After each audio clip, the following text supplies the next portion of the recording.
Last week we took a look at the most dangerous and most frustrating regular enemies of Resident Evil that have insta-kill attacks. Because it seemed like you guys really enjoyed that video, I figured we should continue on with this topic, but instead focus on the boss fights of the franchise.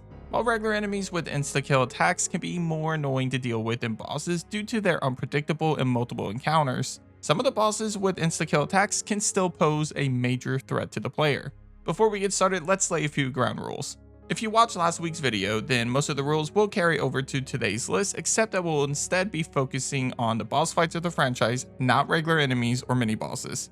If you want to see that ranking, the link to that video will be in the description down below and at the end of this video. Also, this list isn't a ranking of these bosses in order of their overall difficulty, but rather how annoying and frustrating their insta-kill attacks are to deal with. The final thing that I want to mention before we get started is that I'll be looking at our first ever encounters with the bosses of the franchise. By that, I mean we're looking at the insta-kill attacks as if it was our first time in dealing with them and without a guide, walkthrough, rocket launchers, or bonus weapons. Anyway, my name is Ruben with Nerdspace Games, and this is my top 10 most dangerous insta-kill bosses of Resident Evil. Let's get it. Number 10, Gulp Worm, Resident Evil Code Veronica.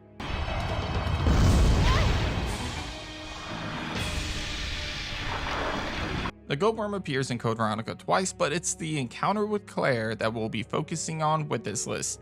Technically speaking, Claire is not required to fight this giant worm-like monster, and honestly speaking, there's not really a reason why she should. Killing it here doesn't prevent the second fight, and it's not like you get any unique rewards for putting it down. Still, even though you don't have to fight the Gulp Worm, that doesn't necessarily mean that it's completely avoidable. See, after this boss pops up, unless you fought and killed the beast, it'll continue to guard this specific area for the rest of your time on Rockford Island as Claire. To make matters worse, the Gulp Worm has an insta-kill attack that will swallow Claire if it manages to get right under her and attack her from below. This makes backtracking through this area extremely stressful due to the fear of being instantly killed by this Gulp Worm if you make a single mistake. Number 9, Ramon Salazar, Resident Evil 4 Remake.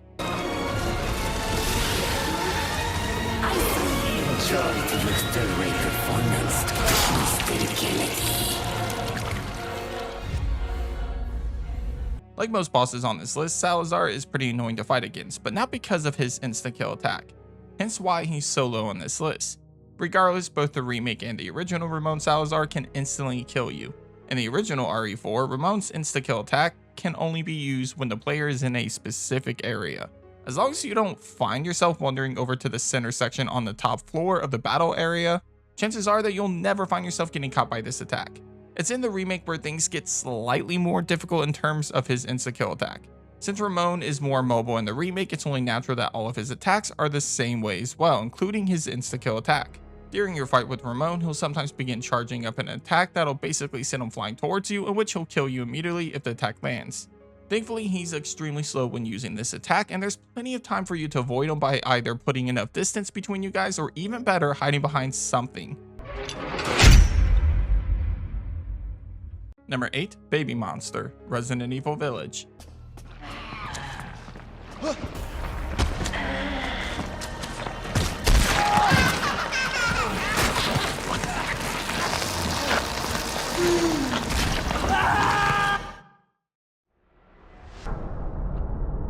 While Village may not have been as scary as its predecessor, there is one section in the game that definitely scares the hell out of most of the players. Enter the giant fucking fetus. This baby monster is easily one of the most disturbing monsters in the entire franchise. Essentially, it's one giant fetus that crawls on all fours as it calls out to Ethan over and over again. Thankfully, you don't have to fight the baby monster, but that doesn't make your encounter with it any less stressful. After finding yourself in the dark basement of House Benevito, the player will need to navigate the dark corridors while avoiding the baby monster. You'll need to hide in wardrobes and under beds as the monster searches for you. If the monster spots you, then you better haul ass, because if it manages to catch up to you, it'll eat you like a snake eats a rat. Number 7, Albert Wesker, Resident Evil 5.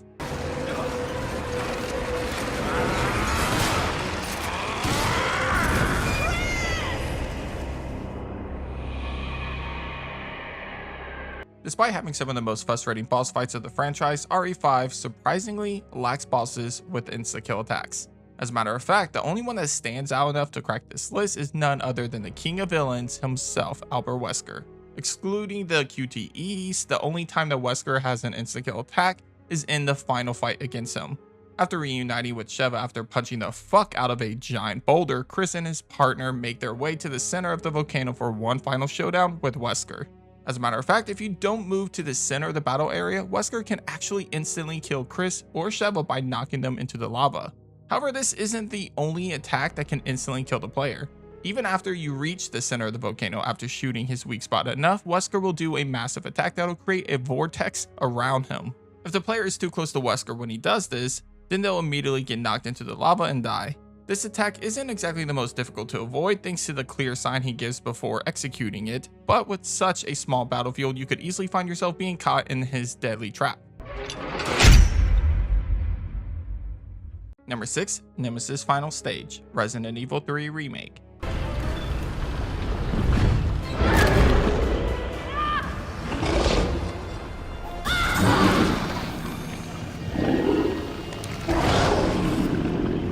I went back and forth about how far I should put Final Stage Nemesis on this list, but ultimately I settled for number 6. The main reason being that for this list, I'm just primarily focusing on the standard difficulty of each game. While he's significantly easier to defeat in any difficulty under Nightmare mode, he can still catch the player off guard if they find themselves rushing too much, especially when it comes to his insta-kill attack. Now personally, I've only ever found myself being killed by his insta-kill attack if I found myself lacking patience, which honestly was on the harder difficulties due to me not wanting to deal with another round of perfect dodges. See, the final fight with Nemesis only has one insta-kill attack and he can only use it if you try pushing in the batteries while he's not stunned. As long as you don't get too greedy and only push the batteries in when he's completely down, then you won't have anything to worry about. Now on the harder difficulties, that's a whole other story. While technically not an insta-kill attack, Nemesis is able to stagger lock Jill if it manages to get a single attack in, which ultimately kills Jill instantly after consecutive attacks. If we're counting that move, then you can bet your ass that Nemesis would be number 1 on this list. Number 5, Alexia Ashford, Resident Evil Code Veronica.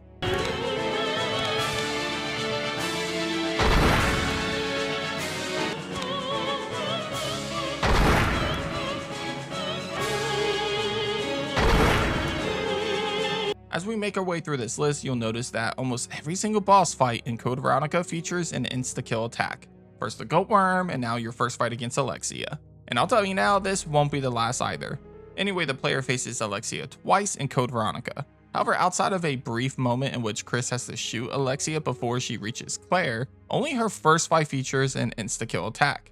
After a very badass face-off against Wesker, Alexia turns her attention to Chris as the two face off in the main hall of a building that closely resembles the Spencer Mansion. In this fight, Alexia can use her blood to toss fire towards Chris while also using the fire to trap him. All the while, Alexia continues slowly walking towards Chris. However, her most deadly attack comes from her insta-kill attack. If she manages to get in arm's reach of Chris, she'll lift him up and light him on fire, causing a game over. While at first it's easy to keep Alexia at a distance, at some point you might find yourself caught in a trap between fire and Alexia, which could mean a very bad time for you. And while I didn't give it any extra points for this, Alexia's first stage is even more deadly when facing off against her in Wesker's battle mode. Especially since you'll want Lady Luck on your side with the slot machine, or else you'll end up in a knife fight against Alexia, and as I just covered, getting close to Alexia is not something you want to do, even if you are Albert Wesker. Number 4, Nosferatu, Resident Evil Code Veronica.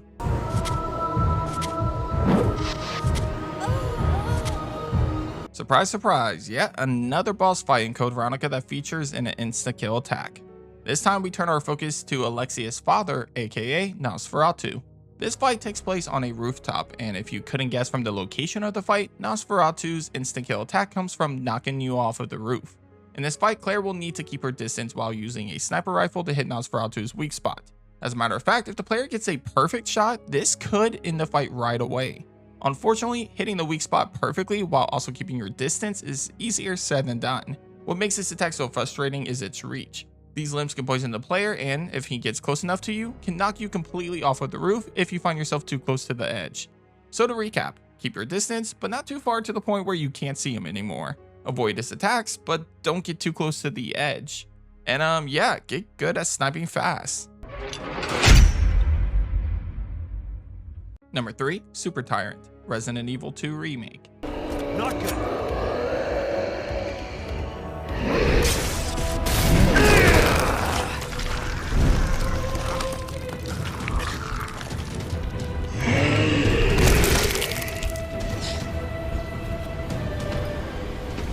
It's only natural that the man that's been stalking you all game would turn out to be one of the most frustrating boss fights of the game. Super Tyrant is the final form of Mr. X, which only reveals himself in Leon's campaign in Resident Evil 2 Remake. In this final fight, Leon finds himself on an elevator in which he needs to stay alive long enough to get the rocket launcher from Ada.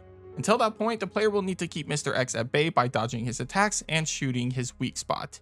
While Mr. X is quick and can pose a major problem with some of his normal attacks, it's his deadly charge attack that proves to be the most fatal. His insta-kill attack has more range than most deadly attacks of the franchise, thanks to him charging towards the player at full speed. There's really only 2 somewhat simple ways to prevent a game over in this situation. The first is by hiding behind some debris. Throughout the fight, debris will cover the battlefield in which the player could use to avoid this charge attack. However, the debris could be hard to get to in such a short amount of time depending on your location. Therefore, you might have to resort to option number 2, which is shooting his weak spot while he's charging at you. This is definitely the riskier solution as it'll require a calm hand, and failure to successfully hit his weak spot enough will result in him impaling Leon with his massive spike. Number 2, Comms Officer, aka Scagdead, Resident Evil Revelations.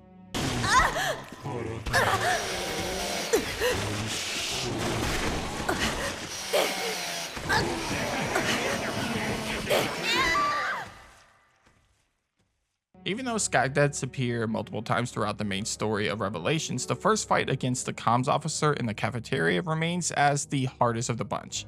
For multiple reasons, actually. For one, the lack of resources at this point compared to having more powerful weapons against the other Scagdeads.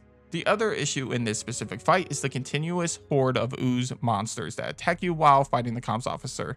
Honestly, these additional enemies might be the hardest factor of the fight due to them constantly annoying the fuck out of you while you're trying to deal damage to the Scagdead. Still, every Scagdead in the game has an insta-kill attack. This attack will immediately kill the player if it manages to get close enough to you. Basically, like most insta-kill attacks. Luckily, you do have a counter in this game that can help you avoid this attack, but it's not as easy to nail the timing of this dodge as it is in RE3 Remake. Add this attack to the fact that the Scagdead moves extremely fast and its weak spot is one of the hardest moving targets to hit. Then you'll find that dealing with this boss while avoiding his insta-kill attack will prove to be one of the hardest encounters of the game. And it gets worse. The Scagdead also leaves traps behind. Getting caught in one of these traps with the Scagdead nearby would make you a very easy target for its insta-kill attack. Number 1, Tyrant, Resident Evil, Code Veronica. Yeah, of course, a Code Veronica boss was going to take the number 1 spot. I mean, with so many of them having insta-kill attacks, their chances of claiming the number 1 spot was pretty damn high to begin with. Ultimately though, the Tyrant in Code Veronica is without a doubt the most annoying insta-kill attack to deal with. Technically, you fight this boss twice, with both versions of it having its own insta-kill attack. The first is on your way to the plane, in which you'll need to kill it before it pushes you back into the fire behind you.